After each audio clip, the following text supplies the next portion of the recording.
नमस्कार, आप देख रहे हैं इंडिया वॉइस और मैं हूं आपके साथ पुष्पेंद्र चौधरी। उत्तराखंड विधानसभा का विशेष सत्र चालू है और विशेष सत्र के दौरान बीजेपी विधायक विनोद चमोली ने सदन के भीतर जो कुछ कहा उसे लेकर सियासत गरमाती दिख रही है। पहाड़ मैदान को लेकर विधायक के बयान ने बीजेपी को असहज कर दिया। 27 से पहले विनोद चमोली का ये बयान न सिर्फ उन्हें नुकसान पहुंचा सकता है बल्कि पार्टी पर भी असर डाल सकता है। ऐसे में सवाल है कि क्या बीजेपी विधायक विनोद चमोली ने पहाड़ मैदान को लेकर जो बयान दिया, क्या यही बीजेपी का भी स्टैंड है?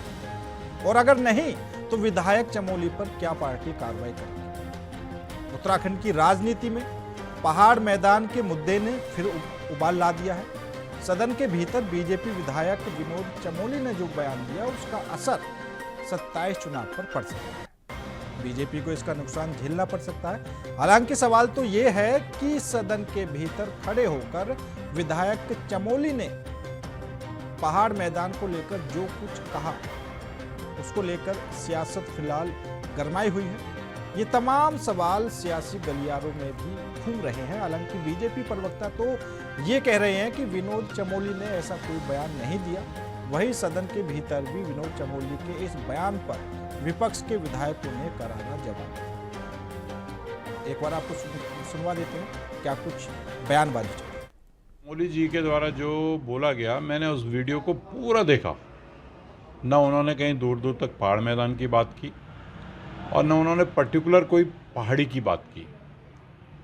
उन्होंने संपूर्ण उत्तराखंड की बात की। लेकिन ये बात बिल्कुल स्वाभाविक है कि जो पहाड़ की तकलीफ है वो अलग है और जो मैदान की तकलीफ है वो अलग है। तो तकलीफें दोनों अलग अलग हैं। तो दोनों तकलीफों को उन्होंने सदन के अंदर रखा कि भाई इसका निराकरण ऐसे होना चाहिए और इसका निराकरण ऐसे होना चाहिए। अब उसको अगर हम उस रूप पे लेंगे तो ये थोड़ा मुझे लगता है कि अन्याय होगा। माननीय अध्यक्ष जी, हमने 3 लोकसभा सदस्य माननीय हरीश रावत अल्मोड़ा, माननीय निशंक जी पौड़ी, त्रिवेंद्र जी पौड़ी, अनुपमा रावत जी अल्मोड़ा, भाई उमेश भाई भी पीछे हैं, ये भी यूपी से हैं। इतने लोगों को हमने जिता करके भेजा। हमारी मानसिकता गलत नहीं है, लेकिन हम रोज यहां सुनते हैं पहाड़ पहाड़। भाई मैं ये बात कहना चाहता हूं, आपने पलायन आयोग बनाया, उस पर चर्चा करें। आप लोग पहाड़ पे रहना नहीं चाहते हैं। आप लोग पहाड़ से उतर के मैदान में आते हैं। विधायक बनाने देहरादून हल्द्वानी में मकान, और बात करेंगे आप पहाड़ की, पर्वत की। बात करेंगे आप 2001 के जनसंख्या व परिसीमन की।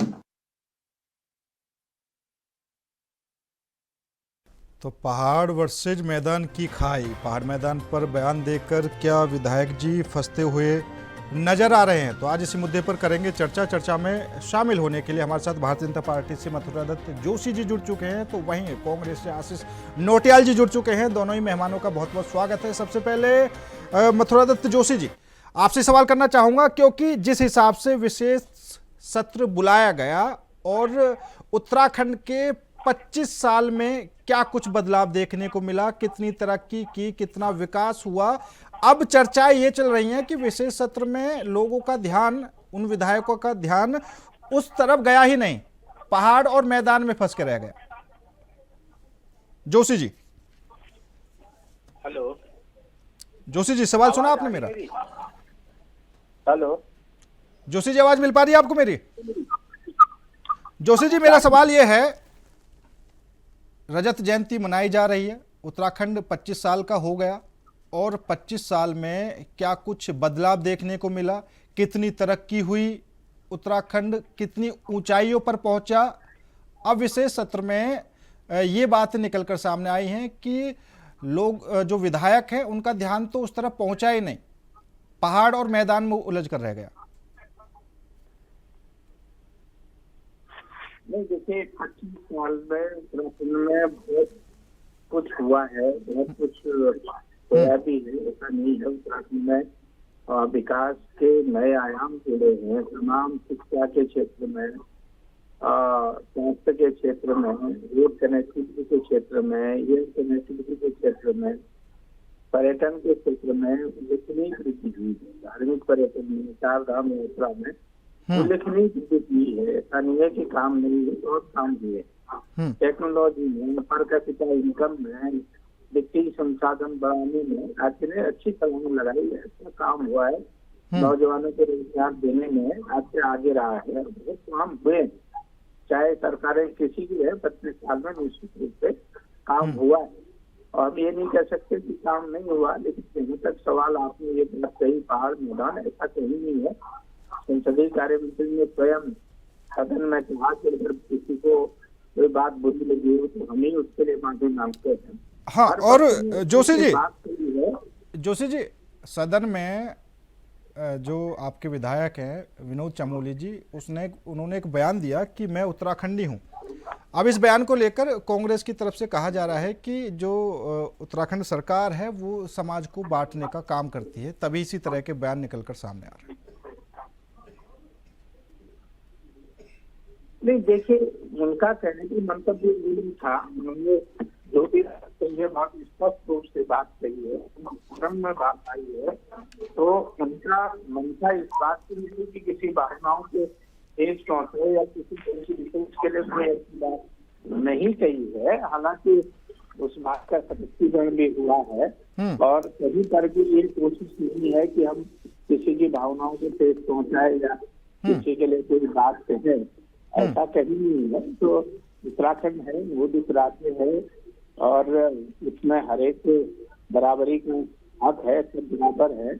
और ऐसी मंशा विनोद जी की ऐसी कोई मंशा नहीं थी कि किसी को किसी की भावनाओं को ठेस पहुंचे या किसी के खिलाफ कोई विरोध हो। और पहाड़ मैदान की बात मैं समझता हूँ वैसे भी नहीं करनी चाहिए। अगर किसी से कोई बात निकल भी गई है तो ऐसा नहीं हो सकता कि उसका बात का बदला बनाया जाए, उस बात को आगे बढ़ाया जाए।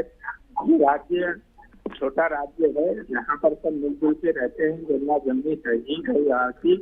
यहाँ पर हरिद्वार भी है, ऋषिकेश भी है, नैनीताल भी है, कोटद्वार भी, भागर भी है, मैदान भी है, तराई भी है, पहाड़ भी है। सब लोग एक समान लोग हैं और किसी की मंशा ऐसी नहीं थी कि किसी का विपक्ष ने अपने अपनी बात कही है, अपने अपने पीड़ा पर भी व्यक्त की है। ये नहीं कहा जाता कि किसी ने किसी वर्ग विशेष के लिए या जाति विशेष के लिए या क्षेत्र विशेष के लिए ऐसा शब्द किसी ने कहा। हम इस बात को मैं समझता हूँ कि यहीं पर खत्म करना चाहिए और सब ने मिलजुल कर इस राज्य को आगे बढ़ाने के लिए बात करनी चाहिए। आने वाला दशक हमारा है, आने वाले 25 साल में जब हम गोल्डन जुबली बनाए तो ये हम कहें कि हमने इस क्षेत्र में इतनी प्रगति की है, सब लोगों ने मिलजुल कर काम किया है। ठीक है, सारे लोग एक हैं। ठीक है जोशी जी, भावना के उत्तर ठीक है, राज्य के विकास में सबको सोचना चाहिए। ठीक है। आशीष नौटियाल जी, जहां पर ध्यान जाना चाहिए था, शायद अब की बार 3 दिन का जो विशेष सत्र था वो मुद्दे नहीं उठ पाए। दूसरा, बयानबाजी आपने सुनी होगी, क्या कुछ बयानबाजी चलने से लगी हुई है। विनोद चमोली जी ने कहा कि 15 साल पहले उत्तराखंड आए लोग यहाँ पैसे कमा रहे हैं और जो उत्तराखंडी है वो मुंह ताकता है। देखिए, किसके राज में सब हो रहा है पुष्पेंद्र भाई। अगर मुंह ताक रहे हैं उत्तराखंड के लोग तो सरकार तो भाजपा की है। आप देखिए ना, 15 साल से तो भाजपा ही राज कर रही है, उसके बाद मुंह क्यों ताक रहे हैं बताएं। मतलब अपनी कमियों को आप किस तरह बताने का प्रयास कर रहे हैं। देखिए, भाजपा की मानसिकता जो है बहुत संकुचित है। ये लोग हिंदू मुस्लिम करते करते आज देसी पहाड़ सब पर आ गए। मतलब इनका काम ही यही है, विकास की बात नहीं करेंगे, विकास कैसे बढ़ेगा, उत्तराखंड राज्य कैसे खुशहाल होगा, इस पे बात नहीं होगी। सिर्फ 3 दिन आप 2 दिन टाइम पास करके आप निकल जाते हैं। विधानसभा सत्र बुलाया आपको, जिससे चर्चाएं होनी चाहिए थी, आगे के रोड मैप बनाए जाने चाहिए थे। किस प्रकार से हम रोजगार की व्यवस्था करेंगे, क्योंकि विधानसभा के अंदर सारे विधायकगण मौजूद थे, सत्ता के भी थे और विपक्ष के भी थे। तो मुझे लगता है कि वहां विधानसभा के अंदर इस बात पे चर्चा होनी चाहिए थी आपस में कि आज पॉलिटिकल बात नहीं करते, आज उत्तराखंड के विकास की बात करते हैं। आप सब मिलकर बताएं किस प्रकार से हम रोजगार सृजन कर सकते हैं, कैसे युवाओं को रोजगार मिले, इस पर चर्चाएं की जानी चाहिए थी। स्वास्थ्य व्यवस्था जब विधानसभा सत्र चल रहा था तो विधानसभा का घेराव हो रहा था स्वास्थ्य व्यवस्था को लेकर। लोग पहाड़ों से पैदल उतर कर आए थे कि हमारे पहाड़ में हमें स्वास्थ्य व्यवस्था चाहिए। उस पर बात होनी चाहिए थी कैसे स्वास्थ्य व्यवस्था को दूर दराज तक, हर लास्ट अंतिम व्यक्ति तक पहुंचाया जाए, इस पर चर्चा होनी चाहिए थी। शिक्षा के ऊपर चर्चा होनी चाहिए, शिक्षा का स्तर कैसे सुधारा जाए। शिक्षा का हाल बेहाल हो रखा है उत्तराखंड के अंदर। भ्रष्टाचार कैसे खत्म किया जाए उत्तराखंड के अंदर से, इस पर चर्चा होनी चाहिए थी। पक्ष को विपक्ष से पूछना चाहिए था। बिल्कुल आशीष जी, ये तो विपक्ष के आरोप हैं और सभी मुद्दे विपक्ष के सामने भी हैं, लेकिन जो बातें आप कह रहे हैं रोजगार को लेकर, शिक्षा को लेकर, उत्तराखंड सरकार तो लाख दावे करती है कि हमने हर क्षेत्र में अच्छा काम करके दिखाया है। रोजगार की बात में आपने पिछले दिनों देखा भी होगा, एक दावा किया गया कि 20 साल में जो रोजगार उत्तराखंड की पिछली सरकारें नहीं दे पाई वो हमने 4 साल में करके दिखा दिया। देखिए पुष्पेंद्र भाई, इन लोगों के हाथी के जैसे होते ना, खाने के दांत और दिखाने के, और इनका सब यही हाल है। पता नहीं किन किन संस्थाओं से अपने खुद ही जो कराते हैं और खुद ही बोल देते हैं देखो सबसे अच्छा रोजगार हमने दे दिया, सबसे अच्छा पेपर लीक से मुक्ति पड़ गई, दिला दी। आज यूसीसी कानून को देखो कितना लचीला बनाने का प्रयास कर रहे हैं। जब यूसीसी कानून बनाया था तो उस समय ये था कानून ऐसा होगा कि आपको लिविंग रिलेशनशिप में रहने के लिए अपने माँ बाप की अनुमति लेनी पड़ेगी। आज आप कह रहे हैं माँ बाप की अनुमति की जरूरत नहीं है, 21 साल से नीचे के लोग भी साथ में रहने को रह सकते हैं। तो किस तरह से देखें, ये लोग सिर्फ जनता को गुमराह कर रहे हैं। और आज मैं जिस प्रकार से आपको बता रहा हूँ, देखें जब विधानसभा सत्र बुलाया था तो निश्चित पक्ष को यहाँ पूछना चाहिए था और इसी पे ही चर्चा होनी चाहिए थी, ना कि पहाड़ पर और इस पर प्लेन्स पर। देखिए ये तो एक गुलदस्ता होता है, पहाड़ है, प्लेन्स है, हिंदू मुस्लिम सिख ईसाई सब एक गुलदस्ते के समान है। हम इन सब के बिना नहीं चल सकते। हर आदमी की, हर व्यक्ति की अपनी इंपॉर्टेंस होती है, हर स्थान की अपनी इंपॉर्टेंस होती है। हमारे उत्तराखंड में कुछ स्थान ऐसे हैं जहाँ पर गेहूं चावल अच्छी खेती हो सकती है, तो कहीं ऐसा है जहाँ झगोरा खोदा हो सकता है। हमें सब कुछ चाहिए, उत्तराखंड को सब कुछ चाहिए। तो देसी पहाड़ करके बांटने का प्रयास मत करो, विकास की राजनीति करो, किस प्रकार से बढ़ना चाहिए। और ये मैं कह रहा हूँ ना, ये सत्र जो बुलाया गया था, ये खास तौर से जिस उद्देश्य से बुलाया गया था, उद्देश्य पूरा नहीं हुआ। बिल्कुल बिल्कुल बिल्कुल बिल्कुल बिल्कुल ठीक आशीष जी। जोशी जी साफ तौर पर आशीष जी बोल रहे हैं कि ये जो विशेष सत्र बुलाया गया था उसमें वो हुआ ही नहीं जो होना चाहिए था। दूसरा ये क्योंकि राष्ट्रपति जी ने संबोधन दिया, फिर विशेष सत्र की शुरुआत हुई, उन्होंने मूल मंत्र भी दिए कैसे विकास की धारा में उत्तराखंड को आगे ले जा सकते हैं। अब कई तरह के आरोप कांग्रेस की तरफ से लगते हुए भी नजर आ रहे हैं। साफ तौर पर नौटियाल साहब भी कहते हुए नजर आ रहे हैं कि भैया हमें बात करनी थी शिक्षा को लेकर, रोजगार को लेकर, जो रोड मैप बनाया है आगे किस तरीके से उत्तराखंड को ऊंचाइयों पर ले जाएंगे, आपने एक भी बात नहीं की।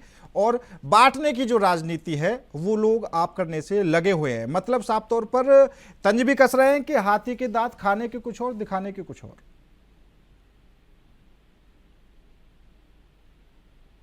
जोशी जी सुन पा रहे जोशी जी? लगता है जोशी जी तक हमारी आवाज नहीं पहुंच पा रही है। आशीष नौटियाल जी, क्योंकि अभी तमाम तरह के आरोप लगते हुए नजर आ रहे हैं और ये भी देखा जा रहा है कि 27 को लेकर भी बेशक बीजेपी हो या फिर कांग्रेस हो, दोनों कड़ी मेहनत भी कर रही है। कांग्रेस ने तो तैयारी भी बनाने से लगी हुई है, लेकिन विशेष सत्र को अगर हम छोड़ दें, विशेष सत्र के अलावा अगर हम ध्यान 27 पर करें, क्योंकि ये जो बयानबाजी है 27 पर भी इसका फर्क पड़ सकता है, ऐसे लोग मान भी रहे हैं। क्या कुछ कह रहे हैं? देखिए पुष्पेंद्र भाई, इस तरह से हमें तैयारी नहीं चाहिए जिससे हमारे राज्य को पहाड़ और मैदान में बांटने का काम करें और हम उस नाम पर जीतने का काम करें। ऐसी तैयारी नहीं चाहिए। हमें चाहिए, देखिए चाहे कोई भी हो, पॉलिटिकल आदमी पॉलिटिकल होता है, चाहे वो भारतीय जनता पार्टी में हो चाहे कांग्रेस में हो, जो भी पॉलिटिकल है। देखिए पॉलिटिकल का मतलब जो सच्चाई जो है वो तो समाज सेवक नाम से कहलाया जाता है कि समाज सेवक है, समाज की सेवा करेगा। और हम वही आदमी जो है बांटने का काम करे तो बुरी बात है। और जहां तक 27 की बात है, निश्चित देखिए चुनाव भी होंगे और जनता को 5 साल में अधिकार मिलता है कि वो अपना प्रतिनिधि चुने और पुराने प्रतिनिधि से हिसाब लेगी, पुराना प्रतिनिधि किस प्रकार का था, नए प्रतिनिधि से क्या उम्मीद करते हैं। आप देखिए आज बिहार के अंदर चुनाव चल रहे हैं, जो इतने लंबे समय से भाजपा सत्ता पे है, वो कह रही है हम अब विकास करेंगे। तो तुम इतने सालों से कर क्या रहे थे? आप राज्य को विनाश की ओर ले जा रहे हैं। आज आप उत्तराखंड के अंदर में बात करें तो भाजपा को लगातार 10 साल हो रहे हैं। अब आप 10 साल में आप कुछ नहीं कर पाए, अब आप किस विजन के साथ आप बताना पाएंगे कि हमारा क्या विजन है उत्तराखंड के लिए? आप रोजगार दे नहीं पाए, उपनल कर्मी परेशान है, जो पेंशनर थे वो परेशान है। ठीक आशीष जी, खुश आखिर है कौन? ठीक है जोशी जी, आशीष जी का एक आरोप है कि जो उत्तराखंड सरकार करने से लगी हुई है, दरअसल हाथी के दांत दिखाने के कुछ और खाने के कुछ और, विजन ही तय नहीं कर पाई है कि हमें आगे करना क्या। नहीं, बेबुनियाद आरोप है आशीष जी का। वो तो विपक्ष में है, उन्होंने कुछ न कुछ बोलना ही बोलना है।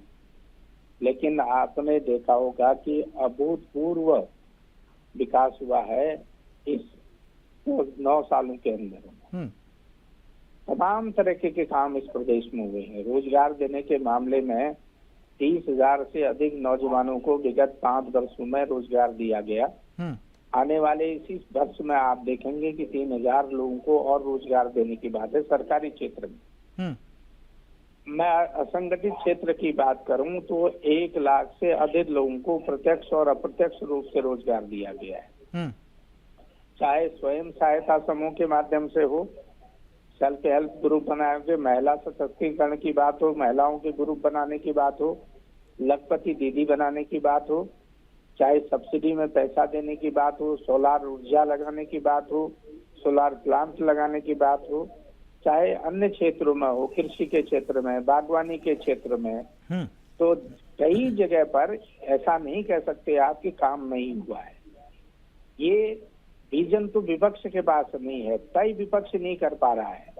देखिए, सदन में विपक्ष की बड़ी महत्वपूर्ण भूमिका रहती है। विपक्ष सरकार को आईना दिखाने का काम करता है, लोकतंत्र का प्रहरी माना जाता है विपक्ष को।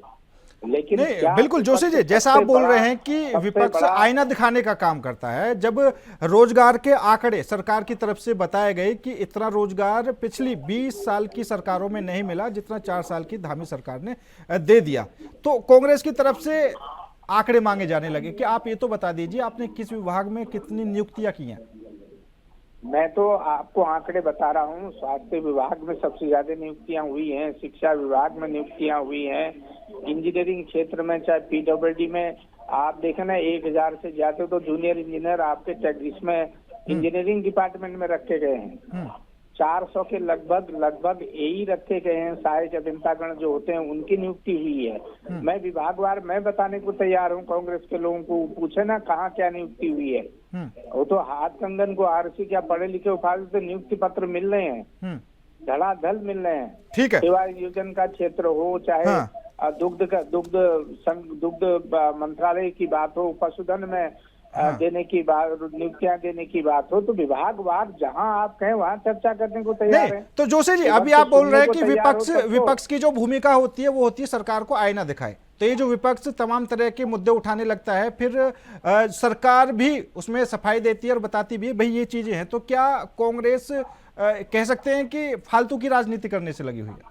नहीं, बिल्कुल, मैं तो साफ कह रहा हूँ। मैं तो जो उम्मीद थी कांग्रेस के नेताओं से, जो सदन में उनके रचनात्मक सुझाव आएंगे उसका फायदा होगा, लेकिन वो तो अपनी अपनी व्यक्तिगत शिकायतों में लग गए। आपने देख ही रहे थे किस तरह की बातें सम्मानित विधायक गणों ने की, जिनसे उम्मीद नहीं की जा सकती है कि वो ऐसी बात करेंगे। ठीक है, अपने क्षेत्र की बात आप उठाइए, लेकिन व्यक्तिगत अगर आप कुंठित होकर अगर ऐसी बात करेंगे तो कहाँ से हम कहें कि विपक्ष का सहयोग रहा है। अच्छी बात की होना ये चाहिए था कि विपक्ष को तो एक रोड मैप लेके आना चाहिए था।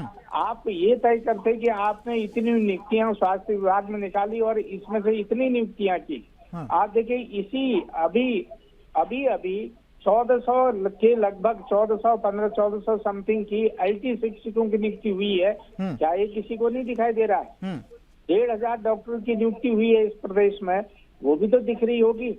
CHOs की नियुक्ति हुई है, नर्सिंग स्टाफ की नियुक्ति हुई है, खेल विभाग में नियुक्तियां हुई हैं और खाद्य विभाग में नियुक्तियां हुई हैं। मैं विभागवार भी अगर मेरे मित्र कहेंगे तो मैं व्हाट्सएप भेज दूंगा कि कितने। बिल्कुल जोशी जी, आप बिल्कुल ठीक बात है, लेकिन दूसरा ये कि ये जो विशेष सत्र बुलाया गया था उसका उद्देश्य पूरा हुआ या नहीं हुआ, या फिर ये जो आपसी बहस थी इसी की भेंट चढ़ गया?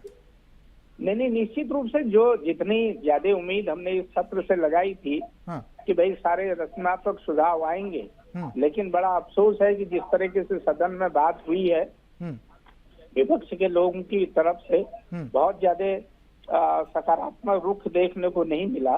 लोग अपनी व्यक्तिगत कुंठाओं में ग्रसित रहे, अपने अपनी बातें करते रहे। होना ये चाहिए था कि अभी आशीष जी कह रहे थे कि आगामी 25 वर्षों का रोड मैप सदन में आना चाहिए था, उसके सुझाव आने चाहिए थे। हमको ये कहना चाहिए था कि हम शिक्षा में क्या बदलाव लाएं, चिकित्सा में हम लोग कितना बदलाव हम लोग ला सकते हैं, कितना सरलीकरण कर सकते हैं। किसी भी विधायक ने इस तरह कोई शिथिलीकरण की बात नहीं की, कहीं कोई बात नहीं, सब अपनी अपनी व्यक्तिगत बातों में आए। ठीक है, और हम तो ये ठीक है उम्मीद सर। कर रहे थे कि निश्चित रूप से, लेकिन हाँ। फिर भी बहुत सफलतम सत्र रहा। कुछ लोगों के विपक्ष से भी कुछ लोगों के बड़े अच्छे सुझाव आए। हाँ। मैं अप्रिशिएट करूंगा उन सुझावों को, अच्छे सुझाव आए। हम ये नहीं कर सकते, हम एकदम खारिज भी नहीं कर सकते, लोकतंत्र है, उनको भी अपनी बात कहने का अधिकार है। अच्छे सुझाव भी आए हैं, निश्चित रूप से उन सुझावों पर सरकार अमल करेगी, विचार करेगी, उनका एक पूरा निचोड़ बनाया जा रहा है और आगे का रोड मैप क्या होगा उस दिशा में सरकार काम करेगी। ठीक है आशीष नौटियाल जी, क्योंकि जो विशेष सत्र था अभी उसका जो उद्देश्य था किस हद तक पूरा हो पाया या नहीं हो पाया, क्योंकि सत्ता पक्ष के विधायक थे, विपक्ष के विधायक थे। अब जो यहाँ पर बात आ जाती है, जैसा जोशी जी ने कहा कि भाई व्यक्तिगत बातों को लेकर वहां पर बैठ गए जो नहीं होना चाहिए था, और उन्होंने इस बात को भी सिरे से खारिज कर दिया कि ऐसा नहीं है कि विपक्ष की तरफ से अच्छे सुझाव नहीं मिले, अच्छे सुझाव भी मिले, लेकिन कुछ विधायक थे जिनकी तरफ से सकारात्मक सुझाव नहीं मिले। पुष्पेंद्र भाई सुझाव लेना चाह कहाँ रहे थे? जब माननीय प्रीतम सिंह जी बोल रहे थे तो वो लड़ने को उठ गए हमारे चौहान जी। तो ये तो देखो वहाँ पर जो है स्थिति बड़ी विकट बना देते हैं। आप सुनने को तैयार नहीं होते हैं क्या बोल रहे हैं। अभी आप बोल रहे हैं 20,000 रोजगार दे दिया, बहुत बड़ा काम कर दिया, 20,000 रोजगार दे दिया। आगे देखो ना कितने रिटायरमेंट हुए, एक साल में कितने रिटायरमेंट लोग हुए, उनको भी तो देखो कितने लोग रिटायर, इससे ज्यादा रिटायर हो गए लोग। जो आप कह रहे हैं आपने रोजगार दिया, कहाँ रोजगार दिया? 2 करोड़ रोजगार की बात करने वाले रोजगार के लिए तो जोशी जी खुद बोल रहे हैं कि आपको जो आंकड़ा चाहिए रोजगार का, वो आंकड़ा मैं देने को तैयार हूँ। जोशी जी बोल रहे हैं जो सड़कों पर बैठे वो कौन है जो बेरोजगार बैठे हैं, जो रोजगार में बोल रहे हैं कौन लोग बैठे? आप कभी पेपर लीक कर देते हैं, आप शराब पिलाने का काम कर रहे हैं। बताओ देवभूमि के अंदर, ऋषिकेश के अंदर उसकी चर्चा नहीं होनी चाहिए थी क्या? आप पुलिस सिक्योरिटी के अंदर शराब पिलाने का काम कर रहे हैं। इस प्रकार से अगर आप काम करेंगे तो भी चर्चा जवाब दूंगा, आपको जवाब देना चाहिए ना। आप ऋषिकेश के अंदर शराब पिला के इस तरह शराब पिलाएंगे लोगों को क्या? आप पहरे लगा रहे हैं, पूरी पुलिस फोर्स को जो है चोर को आप पकड़ नहीं पा रहे, और वहां पर आप पहरे लगा रहे हैं शराब की दुकान में। किस शराब के पहरे में आपको शराब मिलेगी? तो किस प्रकार का काम कर रही है भारतीय जनता पार्टी? सनातन की ठेकेदार बनी पड़ी है और सनातन का विरोध करती है, तो शर्म आनी चाहिए इन लोगों को कि सनातन धर्म में कहाँ लिखा है कि आप शराब की दुकान जबरदस्ती खुलवाएं? आप देवभूमि के अंदर ऋषिकेश जैसी जगह में शराब की दुकान खुलवा रहे हैं। अत्यंत दुर्भाग्य है इस बात का कि आज ऐसी सरकार हमारे देश में है जोशी जी आपके पास आ रहा हूँ, नशे में डालना चाहती है, हमारी नशे में धकेलने का काम कर रहे हैं। ठीक है विभाग ठीक है आशीष नौटियाल जी, विभागों में सैलरी नहीं दे पा रहे हैं ये लोग। ठीक है, से राज्य को चला रहे हैं आप। ठीक है ठीक है ठीक है, 1 लाख करोड़ से ऊपर कर्ज में डुबा दिया इन्होंने। ठीक है मथुरादत्त जोशी जी बोलिए जी। देखिए, जिस बात को आशीष जी कह रहे हैं, मैं इनसे ये पूछना चाहता हूँ, बहुत विनम्रता के साथ पूछ रहा हूँ, ऋषिकेश की दुकान किसके शासनकाल में खुली, क्या इनको जानकारी है? तो आप क्या करोगे उसमें? आप आर्मी खड़ी कर दोगे क्या उसमें? आप बंद करो दुकान को जिसके साथ लगाने को। आपको जानकारी गलत चीज है ना, बंद कर दो। संसदीय सरकार आपकी कार्य है। जो वहीं के विधायक हैं, उनके नरेंद्र नगर के विधायक है जो उनके क्षेत्र में आता है, वहीं पर स्पष्ट रूप से कहा गया विपक्ष से तकरार कहाँ होती है। मैं आशीष भाई को टोकना नहीं चाह रहा था, तकरार कहाँ होती है जब आप बिना जानकारी की बात करोगे। नहीं तो आप चला क्यों रहे? आज विरोध हो रहा है, सब कुछ आपके कार्यकाल में हो रहा है उस चीज का। आप पुलिस सिक्योरिटी में हमारे देश में चाह रहे हैं, आप क्या चाहते हैं? आप आर्मी लगाना चाहते हैं क्या? आप शराब दिखाने के लिए आर्मी लगाएंगे? 40 दुकानें बंद की हैं, शराब के ठेकेदार बने हुए हैं, जगह जगह पर इन्होंने ठीक है डिपार्टमेंट स्टोर खोल दिया। ठीक है ठीक है ठीक है, क्या लड़ियां लगाकर बैठे हैं, दिवाली मना रहे हो आप? ठीक है आशीष नौटियाल जी, आशीष नौटियाल जी, जैसा अभी जोशी जी ने कहा कि वो जो शराब की दुकान है भैया किसके कार्यकाल में खुली, दूसरा एक बीजेपी के जो नेता है नौटियाल जी, बीजेपी के जो नेता हैं, बंद कर दो। ठीक है जो मना किया नौटियाल जी अभी, हाँ जोशी जी वही कह रहे थे कि 43 दुकानें हम बंद भी करवा चुके हैं, और जो बीजेपी के नेता हैं वो लगातार कांग्रेस पर आरोप भी लगाते रहते हैं कि कांग्रेस ने जो किया, हम तो कांग्रेस के आधे पापों को धोने से लगे हुए हैं।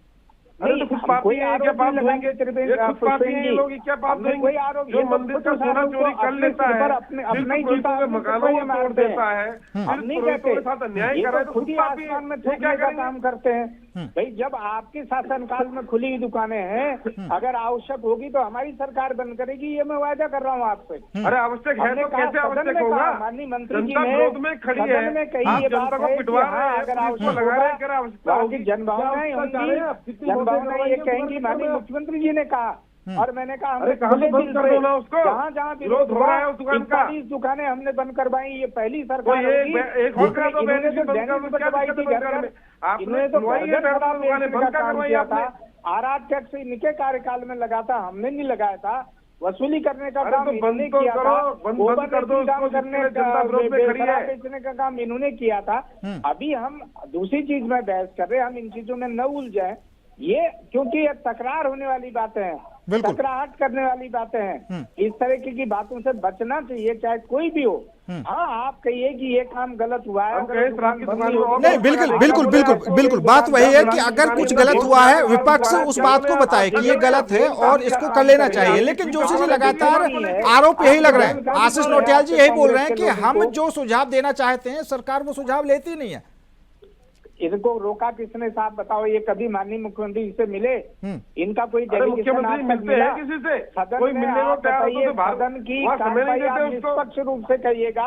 मुख्यमंत्री तो सदन हिमांशु में चमोली जैसे क्या से कोई मिलते हैं, ऐसी बात जो उनसे सर्वसम्मति वाली बात करता है, आई? डीलिंग करता है, ये वो तो एक विपक्ष से दूसरे थोड़ी पे मिलते हैं। आरोप लगा रहे थे। जितने विधायक की रिकॉर्डिंग आप देख लीजिए, आजकल तो टेक्नोलॉजी का जमाना है और यूट्यूब में तो लगभग सारे विधायक बिल्कुल बिल्कुल की बिल्कुल स्पीच आ गई है। बिल्कुल बिल्कुल अपना अपनी बात समय की विधायकों भी ने कमी कही। है। जोशी जी कोई- आपका भी, कोई- नौटियाल साहब कोई आपका भी बहुत बहुत एक धन्यवाद मेरे साथ इस खास चर्चा में जुड़ने के लिए। लेकिन जो उत्तराखंड में फिलहाल सियासत गरमाई हुई है वो है पहाड़ वर्सेज मैदान को लेकर। जिस तरीके से बीजेपी विधायक विनोद चमोली जी ने बयान दिया, उस बयान के बाद किस तरह से तकरार हुई, अब क्या कुछ आगे इस बयान को लेकर हो सकता है, कितनी सियासत गरमा सकती है वो भी देखना होगा। फिलहाल मेरे साथ इस खास पेशकश में नमस्कार।